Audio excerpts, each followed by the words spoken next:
ArdVTube apresenta Assassinato no Expresso do Oriente da Agatha Christie. Capítulo 1. Um passageiro importante do Taurus Express. Eram 5 horas de uma manhã de inverno na Síria. Ao longo da plataforma de Alepo, estacionava o trem pomposamente anunciado nos guias turísticos como o Taurus Express. Carro-restaurante, carro-dormitório, 2 vagões com poltronas para passageiros. A subida para o carro-dormitório, um jovem tenente francês, elegantemente fardado, conversava com um homenzinho, agasalhado até as orelhas, o que lhe deixava ver só um nariz vermelho e as pontas do bigode curvo, voltado para cima. Fazia um frio glacial e a obrigação de conversar com um estrangeiro distinto não era de certo invejável. Contudo, o tenente do Bosque cumpria resolutamente, com frases amáveis, no mais puro francês. Não porque ele soubesse o que houvera. Corriam boatos, como sempre sucede em tais casos. O seu general, dia a dia se tornara mais irritado. Aparecera então esse belga, vindo diretamente da Inglaterra, ao que parecia. Decorrerá uma semana de estranha tensão. Depois, tinham sucedido coisas singulares. Suicidara-se um distinto oficial, outro se demitira. Certas fisionomias ansiosas tinham serenado, certas precauções militares haviam sido abandonadas. E o general do tenente do Bosque, de repente pareceu ter rejuvenescido 10 anos. Do Bosque recordou parte da conversa que ouvira entre o general e o estrangeiro. "Salvou-nos, mon cher", dissera o general comovido, com o bigode branco tremendo. "Salvou a honra do exército francês e impediu que se derramasse muito sangue. Como posso demonstrar-lhe a minha gratidão por ter atendido ao meu chamado? Veio de tão longe." O estrangeiro, o Monsieur Hercule Poirot, responderá amavelmente, dizendo, entre outras coisas, a frase seguinte: "Mas o senhor não se lembra de que uma vez já me salvou a vida?" O general protestara cortesmente, negando ter qualquer mérito nesse serviço prestado outrora e mencionara de novo a França, a Bélgica, a glória, a honra e coisas semelhantes. Depois, se abraçando cordialmente, os 2 homens tinham se separado. Quanto ao que houvera, nada sabia o tenente do Bosque encarregado de acompanhar o Sr. Poirot ao Taurus Express, tarefa que desempenhava com zelo, próprio de um oficial jovem como uma auspiciosa carreira diante de si. "Hoje é domingo", disse do Bosque. "Amanhã, à tarde, o senhor estará em Istambul." Não era a primeira vez que fazia essa observação.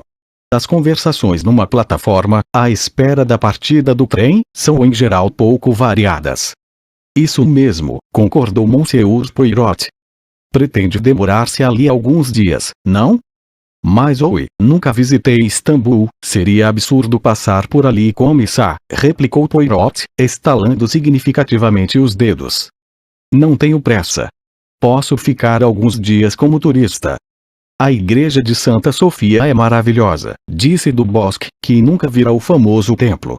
Um vento frio uivou na plataforma. Os 2 homens tiritavam. O tenente do Bosque deitou um rápido olhar ao relógio. Faltavam 5 minutos para as 5, mais 5 minutos ainda. Receando que o seu companheiro lhe tivesse surpreendido o gesto, do Bosque apressou-se a continuar a conversação. "Pouca gente viaja nesta época", disse ele, examinando as janelas do carro-dormitório, pouco acima deles. "Isso mesmo", concordou Poirot. "Esperemos que não fique gelado no Taurus." "Costuma acontecer isso?" "Sim. Porém, este ano, ainda não." "Esperemos então que se realizem os seus votos", disse o belga. "O boletim meteorológico da Europa prevê mau tempo." "De fato, muito mau. Nos Balcãs, caiu neve em abundância. Na Alemanha também, pelo que ouvi dizer." "É bem", disse do Bosque precipitadamente, percebendo que outra pausa estava para acontecer. "Amanhã à tarde, às 7h40, estará em Constantinopla." "Sim", concordou Poirot, com desespero, "a igreja, ouvi dizer, é muito bonita. Magnífica, segundo creio."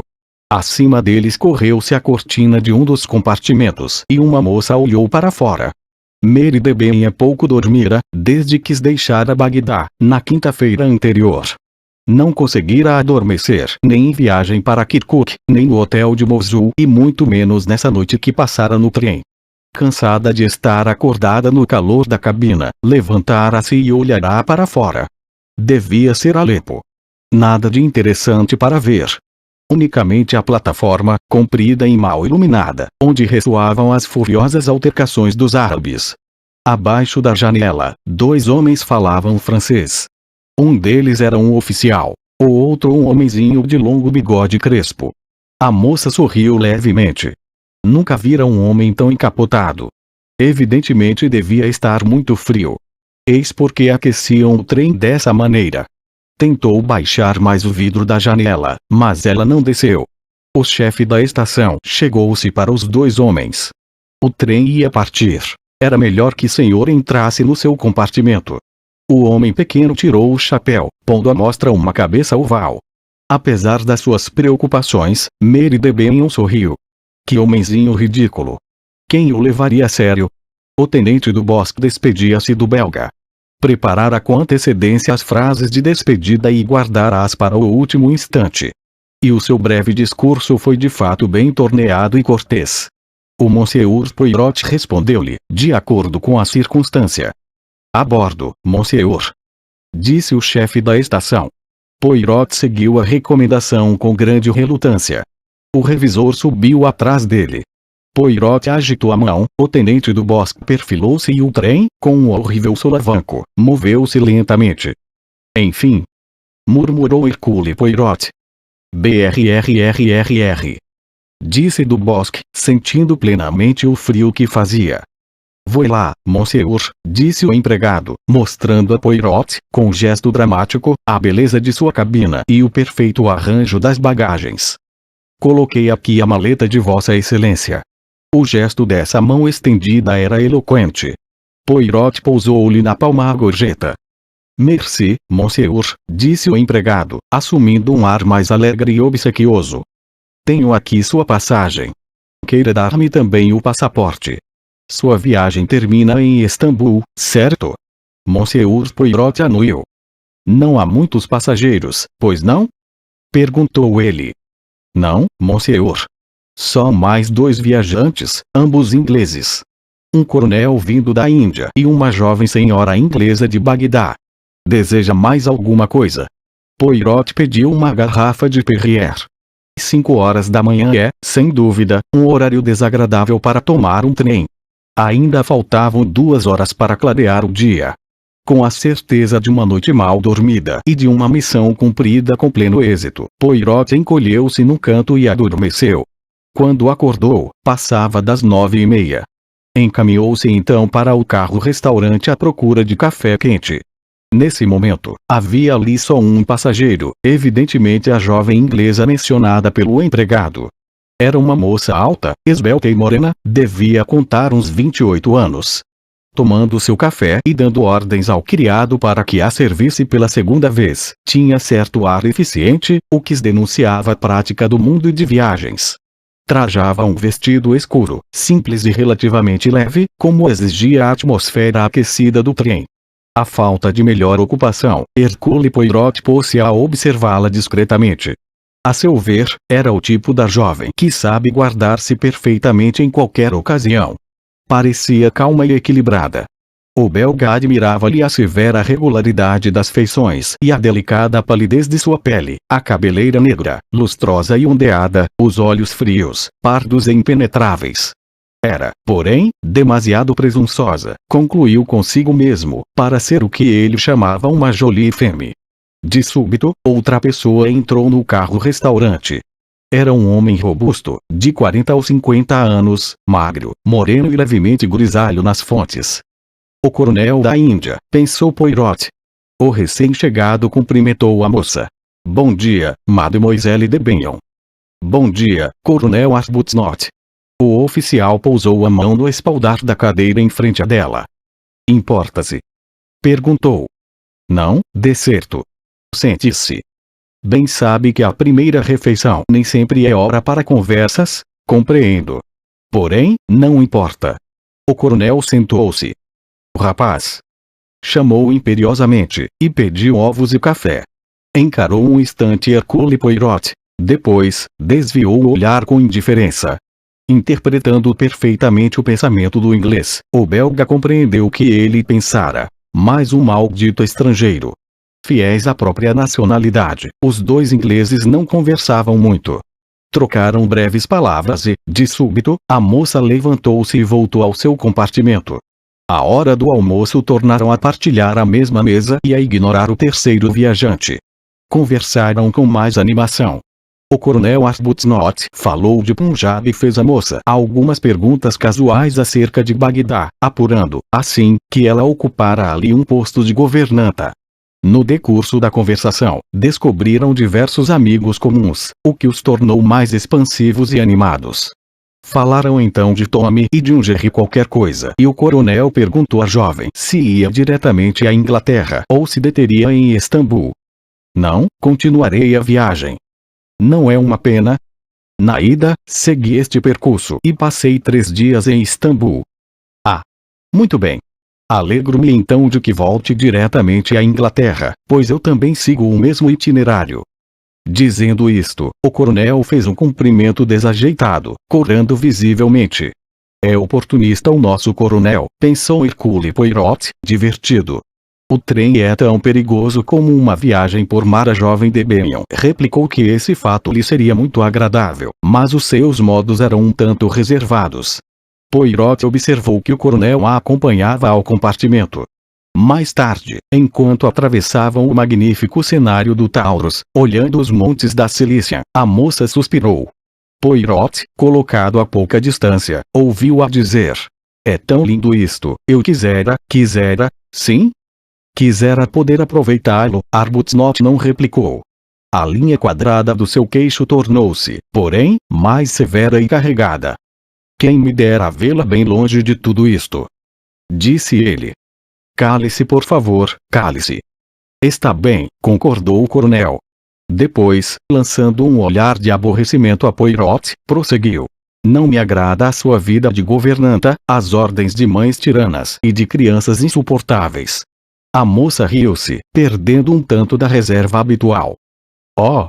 Não pense nisso. A governanta vítima é um mito muito explorado. Posso afirmar-lhe que os pais, muitas vezes, têm medo de mim." Seguiu-se um silêncio. Arbuthnot envergonhava-se, talvez, da sua vivacidade. "Uma comédia original", disse consigo Poirot, com ar pensativo. Mais tarde, se lembraria dessa reflexão. O trem chegou a Konya essa noite, depois das 11h30. Os dois ingleses desembarcaram, para exercitar os músculos, na plataforma, branca de neve. Poirot distraía-se observando o movimento da estação através da janela fechada. Ao fim de 10 minutos, convenceu-se de que não seria mal tomar um pouco de ar. Tomou a precaução de se enrolar em diversos sobretudos e de enfiar as galochas. Assim protegido, pôs-se a percorrer a plataforma, afastando-se do trem. Foram as vozes conhecidas que lhe permitiram identificar os dois vultos indistintos, encolhidos à sombra de um vagão. Arbuthnot falava. "Mary," a moça interrompeu-o. "Não, agora não. Só quando tudo tiver passado. Quando deixarmos isto para trás, então." Poirot afastou-se discretamente. Estava espantado. Mal reconhecera a voz fria e calma da menina de Benyon. "Curioso", disse ele consigo. No dia seguinte, o seu assombro aumentou, ao ver que os dois ingleses pareciam ter brigado. Trocavam poucas palavras. A moça parecia ansiosa e tinha os olhos cercados por olheiras fundas. Pelas 2 horas da tarde, o trem parou. Os passageiros debruçaram-se às janelas. Um grupo de homens, postados junto aos trilhos, indicavam alguma coisa debaixo do carro-restaurante. Poirot saiu e interrogou o chefe de trem, que passava correndo. O homem respondeu. Poirot voltou a cabeça, quase chocando com Mary de Benyon, que estava logo atrás dele. "Que houve?" perguntou ela em francês, arquejando. "Por que paramos?" "Não é nada. Incendiou-se qualquer coisa sob o carro-restaurante. Nada de grave. O fogo foi extinto. Estão reparando os danos, não há perigo, pode estar certa." A moça fez um gesto displicente, como para mostrar a sua indiferença pelo perigo. "Sim, compreendo. Mas o tempo. O tempo. Sim, isto vai nos atrasar." É possível, sim, concordou Poirot. E não podemos esperar.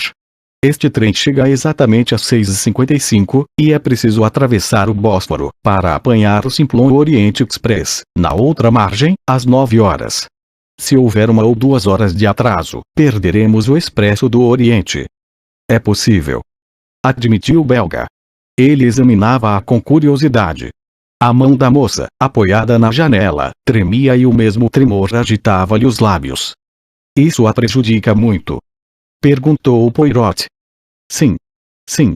Preciso pegar esse trem. E ela afastou-se, indo reunir-se ao coronel Arbuthnot. Essa ânsia era desnecessária.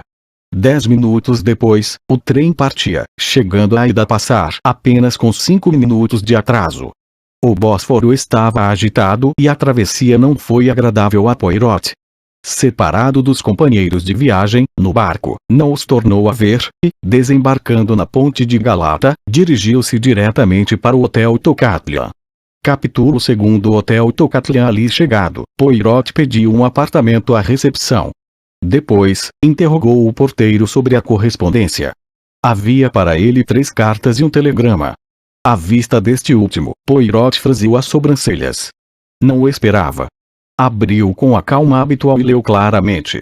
O desfecho que previu para o caso Kastner ocorreu de improviso. Volte imediatamente. Voila, que isso é de pasmar! Murmurou Poirot, contrariado. Depois olhou para o relógio. Preciso seguir esta noite, disse ele ao empregado. Quando parte o Simplon Oriente? Às 9 horas. Pode arranjar-me uma passagem? Certamente. Não é difícil nesta estação. Os trens estão quase vazios. Primeira ou segunda classe? Primeira. Muito bem. Aonde vai? A Londres. Perfeitamente. Arranjarei uma passagem para Londres e lhe reservarei um lugar no carro dormitório do trem Istambul-Calais. Poirot tornou a consultar o relógio. Faltavam 10 minutos para as 8. Terei tempo para jantar? Naturalmente. O belga fez um aceno afirmativo. Anulou o pedido de aposento e atravessou o vestíbulo, em direção ao restaurante. Enquanto dava ordens ao garçom, alguém pousou-lhe a mão no ombro. Ah! Meu velho, que surpresa inesperada! Exclamou uma voz, atrás dele. Era um homem baixo, robusto, de certa idade, cabelos cortados à escovinha e que sorria alegremente. Poirot estremeceu. Monsieur Bouc. Monsieur Poirot. Bouc era um belga, diretor da Compagnie Internationale des Wagons Lits, e o seu conhecimento com a primeira figura da polícia belga datava de muitos anos. Encontrou, então, longe de casa, mon cher, disse Bouc. Um pequeno caso na Síria. Ah! E volta para casa quando? Esta noite. Esplêndido. Eu também. Isto é, vou a Lausanne em negócio. Tomará o Simplon Oriente, não é? Sim. Acabei de pedir uma passagem. Contava ficar aqui alguns dias, mas recebi um telegrama, chamando-me à Inglaterra, para um caso importante. Ah! Disse Bouc. Les affaires. Mas o senhor está satisfeito, hoje, mon vieux? Tive alguns bons êxitos, replicou Poirot, com falsa modéstia. Bouc riu-se. Nos encontraremos mais tarde, disse ele. Poirot absorveu-se na tarefa de não molhar o bigode na sopa. Terminado o prato, olhou em torno de si, enquanto esperava o outro. Havia no restaurante talvez meia dúzia de hóspedes e desses só 2 interessaram Poirot. Esses 2 estavam sentados a uma mesa pouco distante. O mais novo era um belo rapaz de cerca de 30 anos, evidentemente americano. Não foi ele, porém, e sim o companheiro, quem atraiu a atenção de Poirot. Era um homem de 60 a 70 anos, com uma aparência meiga de filantropo. A cabeça calva, a testa convexa, os lábios sorridentes, que deixavam ver a dentadura postiça, tudo denunciava uma criatura bondosa. Só os olhos, pequenos, profundos e astuciosos, destoavam dessa expressão. E não só eles. Conversando com seu jovem companheiro, o homem relanceou o olhar pela sala. Dando com Poirot, uma súbita malevolência escureceu-lhe o olhar. Levantou-se então, e, dirigindo-se ao companheiro, disse: Pague a conta, Hector. A voz macia era, porém, um tanto rouca. Quando Poirot se reuniu ao amigo no alpendre, os dois homens deixavam o hotel. Transportavam-lhes a bagagem. O mais novo vigiava o serviço. Depois, abrindo a porta envidraçada, anunciou: "Está tudo pronto, Mr. Ratchet." O velho anuiu e afastou-se. "Evelyn," disse Poirot. "Que lhe parecem esses dois?" "São americanos," replicou Buck. "Certamente. Pergunto, o que pensa deles?" "O mais novo é muito simpático." "E o outro?" "Para ser franco, meu amigo, confesso que não me ocupei dele. Causou-me uma desagradável impressão." "E a você?" Depois de um instante de reflexão, Poirot replicou: "Quando vi no restaurante, tive uma sensação estranha. Pareceu-me um animal feroz, mas decididamente selvagem. Compreende? Entretanto, dá a impressão de pessoa respeitável." "Exatamente. O corpo, a gaiola é sempre respeitável, mas através das grades, o animal bravio espreita." "Está fantasiando, meu velho," observou Buck. "Talvez. Porém, é como se o diabo tivesse passado bem perto de mim." "Refere-se ao respeitável cavalheiro americano?" "Ele mesmo." Nesse momento, a porta abriu-se e o porteiro entrou, aparentemente preocupado. "Extraordinário, senhor," disse ele a Poirot. "Não há no trem nenhum compartimento de primeira classe desocupado." "Como?" exclamou Buck. "Nesta época. Viaja caso alguma comitiva de jornalistas, ou de políticos?" "Não sei, senhor," tornou o porteiro, dirigindo-se-lhe respeitosamente. "A verdade é esta." Bem, disse Buck, voltando-se para Poirot. "Não se preocupe, meu amigo. Havemos de arranjar alguma coisa. Há sempre um compartimento desocupado, o número 16. O condutor cuidará disto." Depois, sorrindo, olhou para o relógio e acrescentou: "Vamos. Está na hora." Na estação, Buck foi respeitosamente cumprimentado por um empregado de uniforme escuro. "Boa noite, senhor. O seu compartimento é o número 1. Há uma ordem sua." Os carregadores depositaram as pesadas bagagens no trem, onde se lia, em grandes letreiros: "Istambul Trieste Calais. Ouvi dizer que o trem está cheio, é verdade?" "Parece incrível, senhor. Parece que todo mundo escolheu esta noite para viajar. Contudo, é preciso encontrar acomodação para este cavalheiro. É um amigo meu. Pode dar-lhe o número 16. "Está ocupado, senhor." "Que diz?" "O 16. Os dois trocaram um olhar de entendimento e o empregado sorriu. Era um homem de meia idade, alto e descorado. "Sim, senhor. Como já lhe disse, estamos superlotados." "Mas que se passa?" exclamou Buck, encolerizado. "Há alguma conferência? Alguma festa?" "Não, senhor. Puro acaso. Acontece apenas que muita gente resolveu viajar esta noite." Buck teve um gesto de enfado. "Em Belgrado," disse ele, "há o trem que vem de Atenas, bem como o Bucareste-Paris, porém, não alcançaremos Belgrado antes de amanhã à noite. Não há um compartimento de segunda classe livre." "Um somente."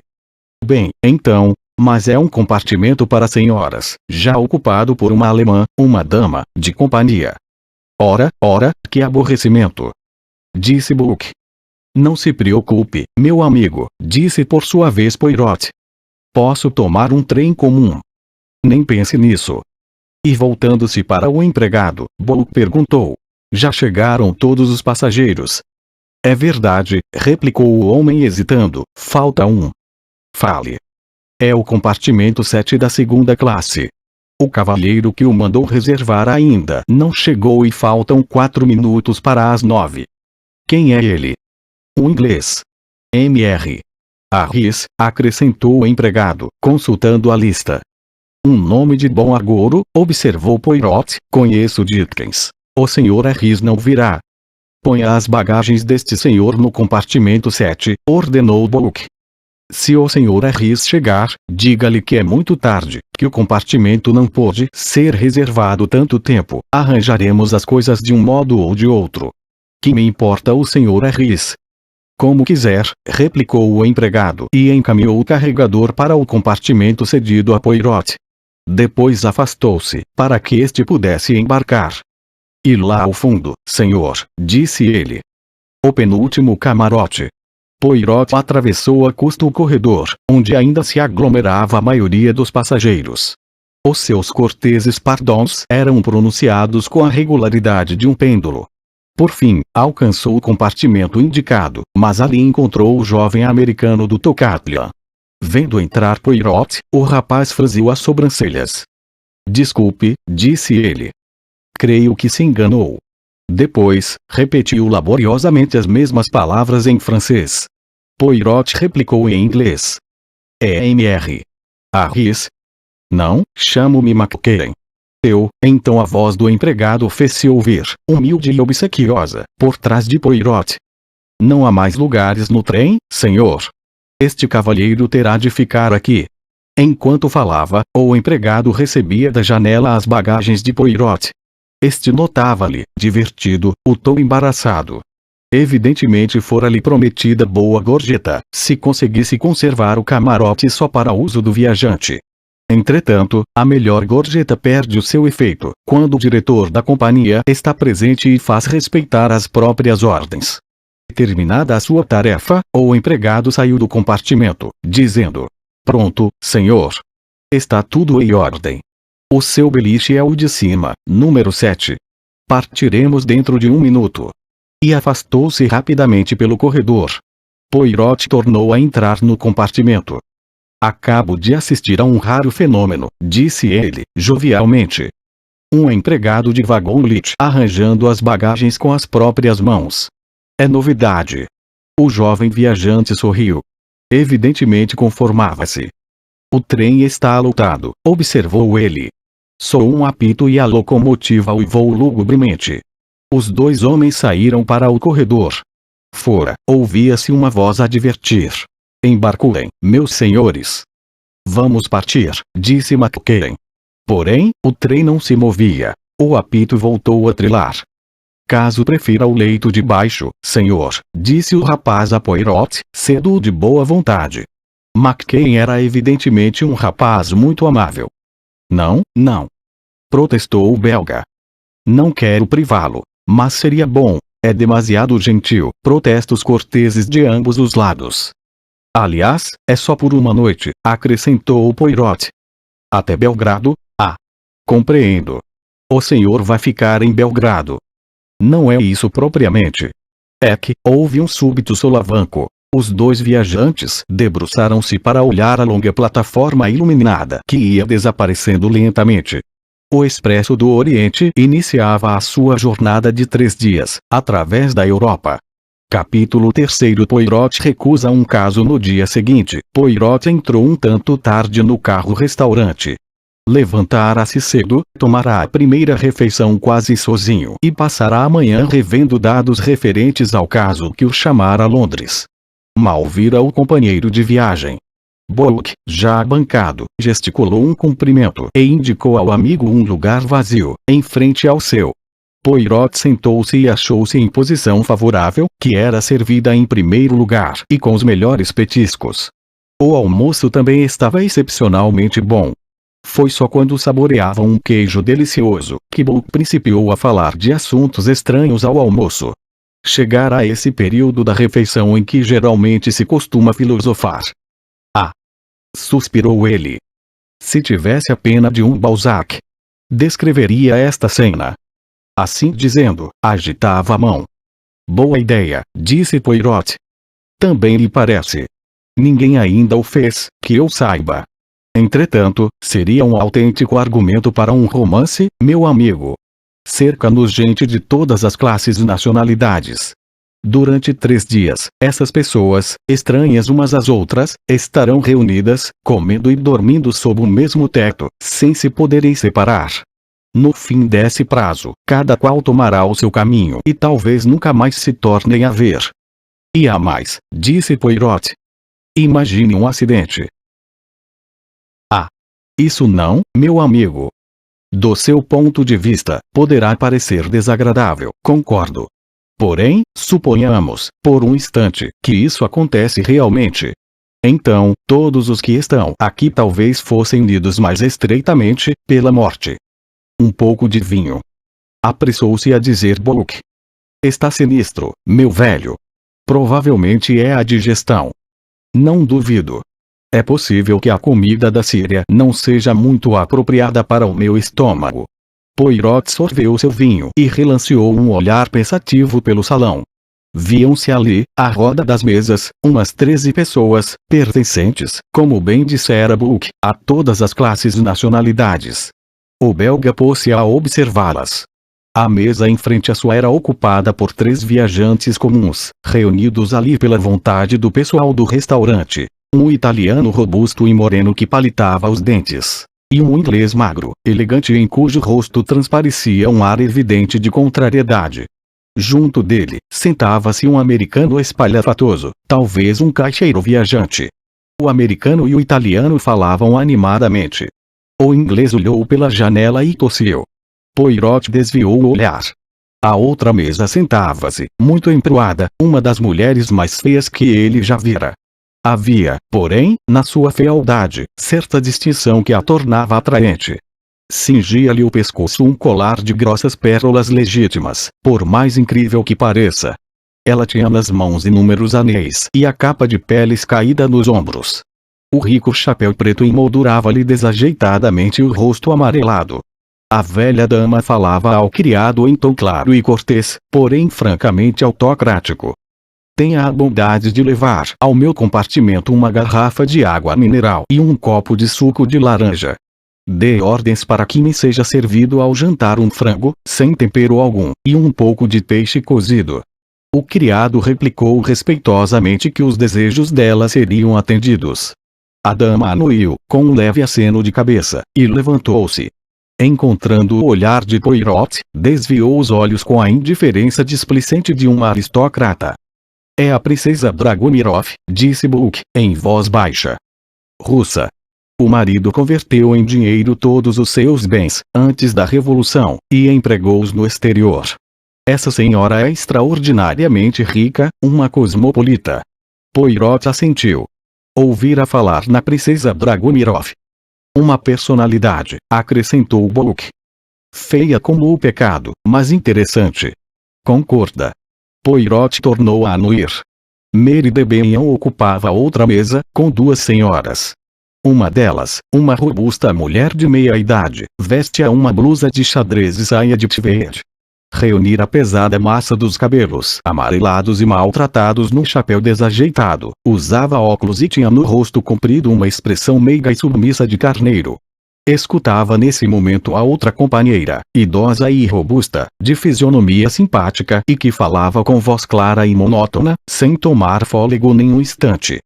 E assim a minha filha disse: por que não aplicam os sistemas americanos a este país? Porque o povo é indolente por natureza. Não tem a menor iniciativa. Contudo, lhe causaria surpresa o que o nosso colégio está fazendo aqui. Reuniu um corpo de professores competentes. Acho que não há como a educação. Aplicaremos os nossos métodos ocidentais e ensinaremos o Oriente a reconhecê-los. A minha filha costuma dizer. O trem entrou no túnel. A voz calma e monótona da viajante converteu-se num murmúrio abafado. À mesa próxima estava o coronel Arbuthnot, sozinho, com os olhos fixos na nuca de Mary de Benham. Não almoçavam juntos, se bem que não lhes fosse difícil reunir-se. Por quê? Talvez a moça se retraísse, pensou Poirot. Uma governanta precisa tomar cuidado, pois as aparências têm grande importância. O seu modo de vida exigia que ela se portasse com rigorosa correção. Poirot desviou o olhar para o lado oposto do vagão. Ali, sentada contra a parede, viu uma mulher de meia idade, vestida de escuro e de rosto largo e inexpressivo. Alemã ou escandinava, pensou ele. Talvez a governanta alemã. Mais adiante almoçava um casal. O homem, embora vestisse a inglesa, não era inglês, a forma da nuca e dos ombros mostravam-no claramente. Era um belo tipo de cavalheiro. Voltando-se subitamente, mostrou a Poirot o perfil de um indivíduo de 30 anos, com o lábio superior encimado por um bigode espesso. Diante dele sentava-se uma moça de cerca de 20 anos. Trajava um saia e casaco preto, blusa branca de cetim e um elegante chapeuzinho preto à última moda. Tinha um lindo rosto de estrangeira, tez clara, grandes olhos escuros e os cabelos negros. Fumando, exibia as mãos bem cuidadas e unhas vermelho escuras. Usava uma grande esmeralda engastada em platina e a voz e o olhar traíam certa faceirice. Linda e chique, murmurou Poirot. Um casal, não? Bocanuiu. Embaixada húngara, segundo creio, disse ele. Um lindo casal. Restavam só mais 2 passageiros. McCann, o companheiro de Poirot, e o Mr. Ratchet. Este último ficava de frente para Poirot, que lhe pôde de novo observar o rosto antipático, a falsa bondade do olhar e os olhinhos cruéis. Evidentemente, Bullock notara certa mudança no rosto do amigo, pois perguntou: está examinando a fera? Poirot respondeu com um sinal afirmativo. Terminando de sorver o café, Bullock levantou-se. Viera almoçar antes do amigo e terminava primeiro. Volto ao meu compartimento, disse ele. Venha depois conversar comigo. Com todo prazer, tornou-lhe Poirot. Ficando só, o belga tomou café e pediu licor. O criado passava entre as mesas, recebendo os vales. A voz da velha americana soou, aguda e lamentosa. A minha filha disse: arranje uma caderneta de refeições e não terá incômodos ao que parece, não é assim? Desconfio que eles ganham 10%, e esta garrafa de água mineral, então. Uma espécie curiosa de água mineral. Estranho que não sirvam Evian nem Vichy. É que, como sabe, servem a água local, explicou a senhora de rosto meigo e humilde. Pois estranho. Repetiu a outra. E, olhando tristemente o troco espalhado na mesa, acrescentou. Veja o que me deram, que moeda. Lembra um monte de trapos. Minha filha diz, Mary Debenham levantara-se e despedia-se das companheiras com um ligeiro cumprimento. Erguendo-se, por sua vez, o coronel Arbuthnot a acompanhou-a. A velha americana juntou o troco e deixou a sala, seguida pela outra senhora. Os húngaros já se haviam retirado. Restavam no carro-restaurante apenas Poirot, Ratchet e McCann. Ratchet falou ao jovem americano que se levantou e saiu. O velho também deixou o seu lugar, mas em vez de seguir o companheiro, sentou-se diante de Poirot. Um fósforo, por favor? Disse em voz macia e levemente nasal. Chamo-me Ratchet. Poirot respondeu-lhe com um leve cumprimento, tirou o isqueiro do bolso e passou ao americano. Este recebeu, sem contudo se utilizar dele. Depois disse: creio que tenho o prazer de falar com Monsieur Hercule Poirot. Não é exato? Perfeitamente. Houve um silêncio. O detetive sentia-se examinado pelo estranho olhar do outro. Na minha terra, disse este por fim, costuma-se ir direto ao assunto. Senhor Poirot, desejo confiar-lhe um trabalho. A minha clientela é, atualmente, muito reduzida. Ocupo-me de poucos casos. Compreendo bem. Mas este, Monsieur Poirot, é muito dinheiro. Muito dinheiro. Repetiu Ratchet, com a voz macia e persuasiva. Após uma curta pausa, o belga perguntou. Que deseja de mim, Monsieur Ratchet? Sou muito rico, muito rico. Um homem, nas minhas condições, sempre tem inimigos. Eu tenho um. Só um. Que quer dizer com isso? Inquiriu vivamente o americano. Nada. Tenho experiência bastante para saber que os homens de certa posição têm inimigos, como acaba de dizer, mas em geral, não um só. Aparentemente aliviado por essa resposta, Ratchet tornou com animação. Sim, compreendo. Inimigo ou inimigos, não importa. O que interessa é a minha segurança. A sua segurança? Fui ameaçado, Monsieur Poirot. Sou um homem que precisa tomar precauções. Assim dizendo, o velho tirou do bolso um revólver automático. Depois continuou. Não sou homem que se deixe apanhar facilmente. Com esta arma, sinto-me mais seguro. Creio que o senhor é a pessoa de que preciso, Sr. Poirot. E lembre-se, dinheiro. Muito dinheiro. O belga encarou um instante, pensativo, com a fisionomia absolutamente impenetrável. Seria difícil adivinhar-lhe os pensamentos. Lamento, disse afinal. Não o posso servir, Monsieur Ratchet. Este fitou como uma expressão de astúcia. Que preço pede? Poirot meneou a cabeça. Não me entendeu. Fui muito feliz na minha profissão. Ganhei o dinheiro preciso para as minhas necessidades e os meus caprichos. Atualmente, ocupo-me só dos casos que me interessam.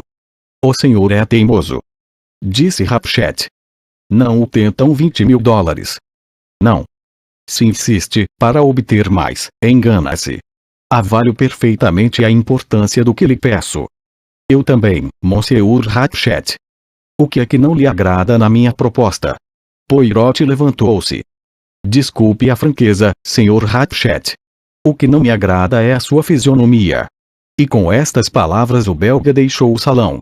Capítulo 4. Um grito na noite. O Simplon Orient Express chegou a Belgrado nessa noite, às 15 para as 9. Não partiria antes das 9h15. Poirot desceu à plataforma onde, porém, não se demorou. Estava muito frio. Apesar de muito resguardada, a plataforma estava coberta de neve. Avistando o viajante, o chefe da estação, que procurava aquecer-se com um rápido exercício, disse: as suas bagagens foram transportadas para o camarote do Sr. Bullock. Onde fica ele, então? Embarca no carro de Atenas que acaba de chegar. Poirot afastou-se, à procura do amigo que confirmou as palavras do seu subordinado. Não, não. É melhor assim. O senhor vai à Inglaterra.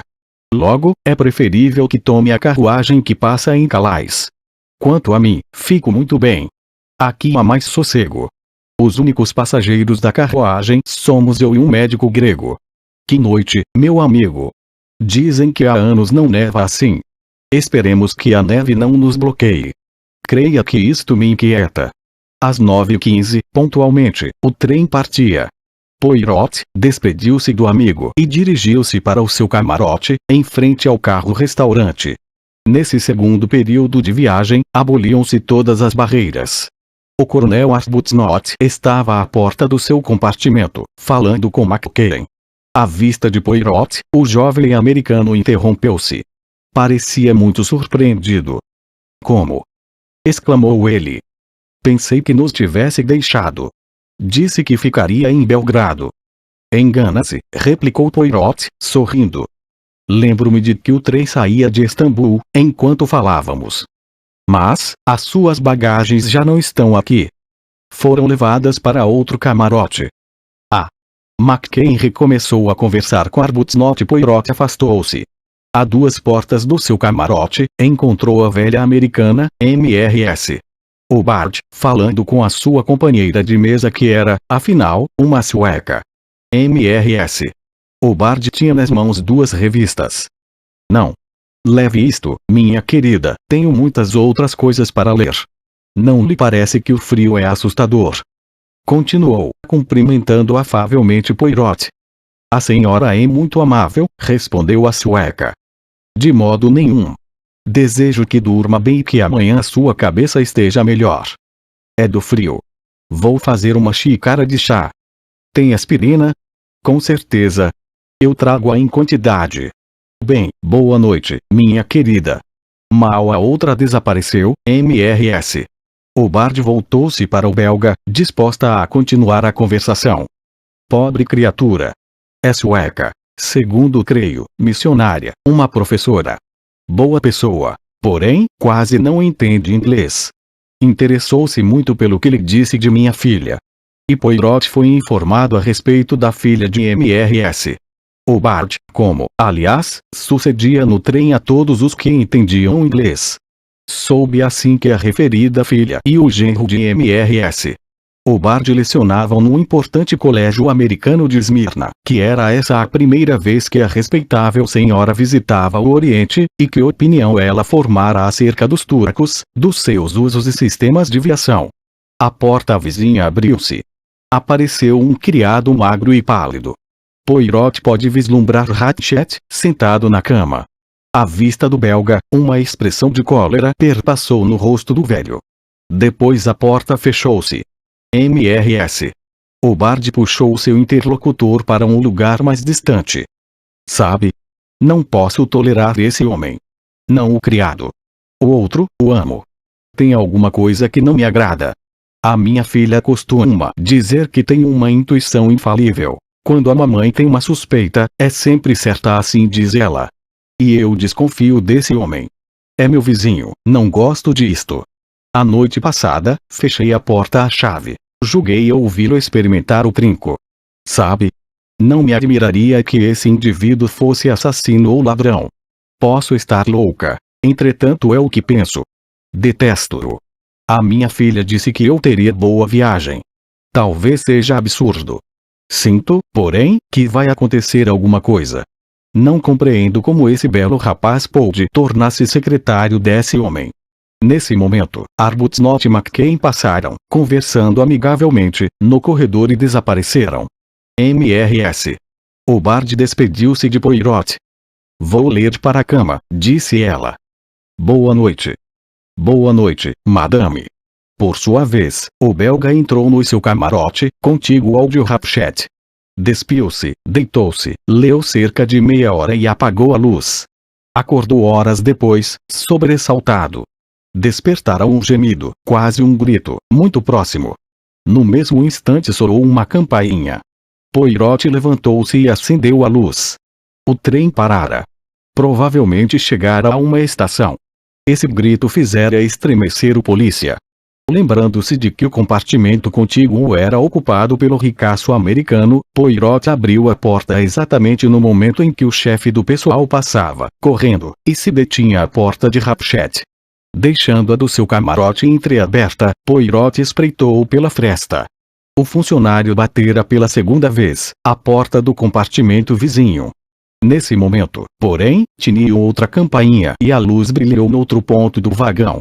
O chefe voltou a cabeça para observar e uma voz advertiu do compartimento do americano. A Comissão Europeia nest rien. Jameson Strompé. Bien, monsieur. E o funcionário correu a atender a outra chamada. Poirot voltou a deitar-se, aliviado, e apagou a luz. Consultara antes o relógio. Faltavam exatamente 23 minutos para 1h da manhã. Capítulo 5. O crime. Poirot não conseguiu adormecer. Cessara o movimento do trem. E enquanto a estação se mostrava insolitamente silenciosa, no trem, porém, parecia haver uma agitação extraordinária.